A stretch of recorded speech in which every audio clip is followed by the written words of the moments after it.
Le prix des carburants de samplon a atteint aujourd'hui la barre symbolique des 2 € le litre. Il y a une pénurie dans près de 1300 stations-service. Il y a pénurie ?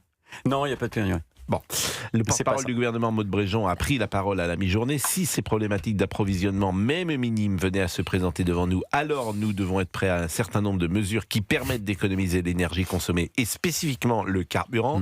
Le gouvernement a promis d'utiliser certaines recettes fiscales supplémentaires liées à la flambée des prix pour financer l'électrification de l'économie. Je vous propose d'écouter Maud Bréjon à la sortie du Conseil des ministres. On ne sait pas de quoi sera fait ce conflit dans une semaine, dans un mois, dans 2 mois. Nous n'avons pas, à l'heure où on se parle, de problème d'approvisionnement. Et j'ai eu l'occasion de le redire chez certains de vos confrères ce matin.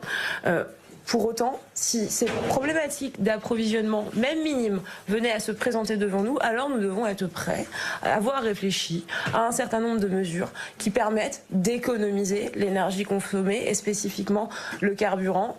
Je n'ai pas d'annonce à vous faire. Ce que je peux vous dire, c'est que le Premier ministre, là encore, a été très clair. L'État doit être en première ligne, l'État doit donner l'exemple. Et c'est donc à chaque ministre, évidemment en lien avec ses administrations, de réfléchir à des mesures sectorielles qui seraient pertinentes sans être inutilement contraignantes. C'est drôle d'ailleurs de venir devant les journalistes et de dire j'ai rien à vous dire. Ce qui est le cas de Maud Bréjon. Quelle serait, selon vous, la situation idéale ? C'est évidemment de baisser les taxes, vous le dites sans arrêt. Bon, ça c'est une évidence, c'est plus à prouver. Maintenant, il suffit de regarder ce que j'annonçais ici il y a quelques temps. Si j'avais eu tort, je serais peut-être pas revenu. En tout cas, j'avais annoncé une baisse de la croissance. J'avais annoncé une baisse de la croissance. Bingo, ça y est, c'est fait. On a perdu 0,3 points sur 3 mois alors qu'on n'a qu'un seul mois de crise. J'ai fait le petit calcul. 1 point de croissance, c'est 30 milliards. On vient de perdre 5 milliards à ne rien faire. J'entends Maud Bréjon, je me rappelle la phrase du philosophe, parle si tes mots sont plus forts que le silence. Oui, mais qu'est-ce qu'il faut faire sérieusement ? Déjà se taire quand on n'a rien à dire. Déjà, oui, mais quelles seraient les solutions ? Mais il y en a qu'une. Laquelle ? Parce que si vous baissez les taxes, c'est moins de recettes. Oui, mais c'est moins de recettes, mais on ne peut pas considérer qu'un seul aspect de l'économie. En fait, on a aujourd'hui un impact du reste à vivre. C'est-à-dire qu'on a 2 options. Soit c'est l'augmentation des salaires, soit c'est la baisse de la fiscalité. Ça ne peut pas être autrement. Moi, je suis le DG de 40 millions d'automobilistes. Je n'ai pas de pouvoir pour augmenter les salaires en France. En revanche, j'ai la possibilité de traiter de mon métier. Mon métier dit quoi ? Il me conduit à regarder les directives européennes. Que dit l'Europe ? Contre toute attente, l'Europe dit... Est-ce qu'elle dit TVA à 20% sur les carburants ? Pas du tout. Elle dit plutôt 10 à 15. Non, mais l'Europe, on s'en fiche. C'est des recettes pour la France. J'imagine, c'est des recettes pour la France. Et on en vient, et ça y est. Il n'y a plus d'argent, en fait. Et je vais écouter demain sur CNews, quand vous allez faire votre édito, parce qu'il sera marqué par ce que je vais vous dire. La courbe de l'affaire.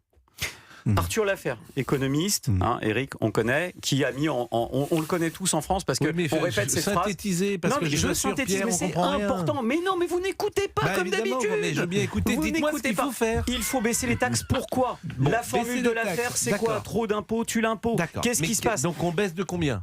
Il faut baisser au niveau des minima imposés par les directives européennes, c'est-à-dire 50 à 60 centimes par litre. Voilà la baisse qu'il faut tout de suite opérer. Ça, si on veut. Taxe par la taxe.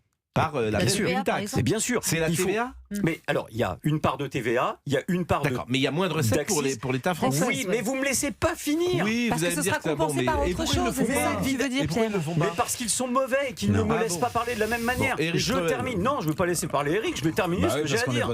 Oui, mais même lui n'est pas d'accord avec vous. Il est bon. Pardonnez-moi, lui, c'est un économiste. Oui, vous êtes un automobiliste. Eric, votre théorie, Eric, pour l'instant, c'est celle du gouvernement. Elle n'a pas fait des miracles. Non, mais attendez, je terminerai ce que j'ai commencé à dire, quoi qu'il arrive. Non, c'est pas long, c'est long si on me coupe, c'est court si on me laisse. Donc je recommence.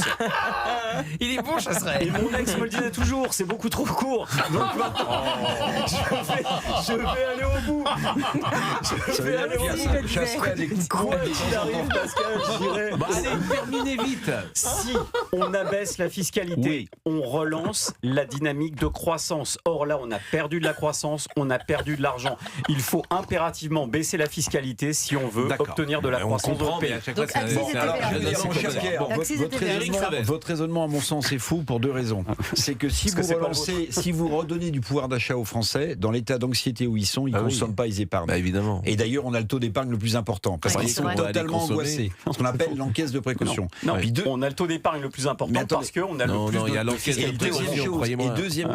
Et deuxième chose, ce que disait augmenter les taxes. Mais non, mais attendez, le problème de pouvoir d'achat, il est évident.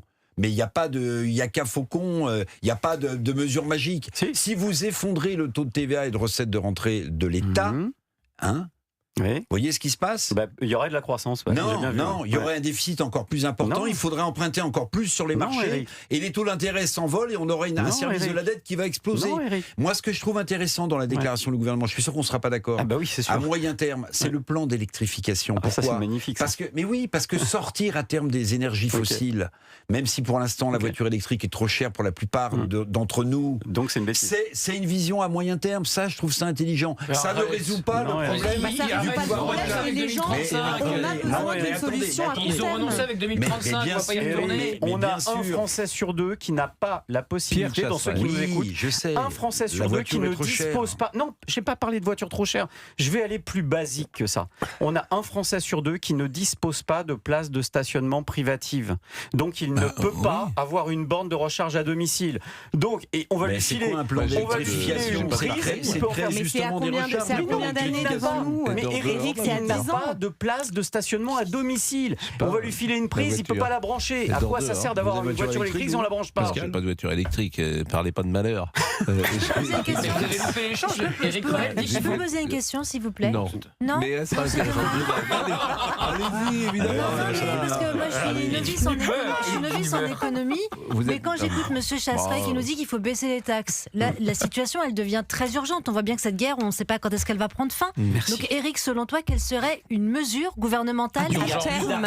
Non mais si, on pourrait couper par exemple, dans les dépenses publiques par exemple, on pourrait opter pour une mesure. Par exemple, il y a tout un tas d'économies à faire. Mais c'est pas idiot ce que je dis, c'est un fonctionnement basique. C'est pas idiot, il faut le faire. Mais vous pensez que le 1er avril, le gouvernement va dire tiens, on va couper dans les dépenses publiques parce que j'ai écouté Sabrina Medjaber à 16h sur Europe 1. Non, on peut pas, on n'y arrive pas. Si on peut. Moi je pense que c'est 6 milliards. On n'y arrive pas. En fait, il faut, comment dire, c'est la contribution à l'Union européenne, la hausse. Il faut moins redistribuer. Alors, on n'a qu'à dire, par exemple, la ME.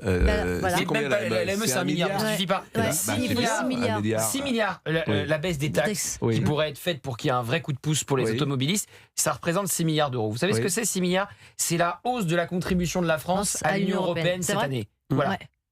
Et je rappelle que nous donnons à perte. C'est-à-dire qu'on donne plus d'argent qu'on ne reçoit en France.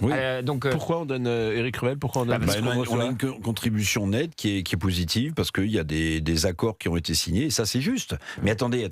Mais par exemple, le nombre de communes, le nombre de départements qui reçoivent à jet continu des crédits de l'Europe, c'est pas si simple que ça. Il faut bien supprimer quand même, au moins une mesure de dépenses publiques. On voit bien qu'on est à sec là. C'est très grave ce qui se passe. C'est Gauthier est jaloux. C'est très grave ce qui se passe. C'est grave d'anxiété, mais je veux dire que on est au début. Les gens sont très anxieux. Oui, on est dans cette situation. Mais bien sûr, c'est pour ça que c'est le principe d'encaissement. Excusez-moi. C'est l'encaisse de la surfiscalité. Voilà, c'est l'encaisse de précaution. C'est l'affaire, c'est la courbe de l'affaire économie première année. Comment ? Oui, écoutez, je vous en prie.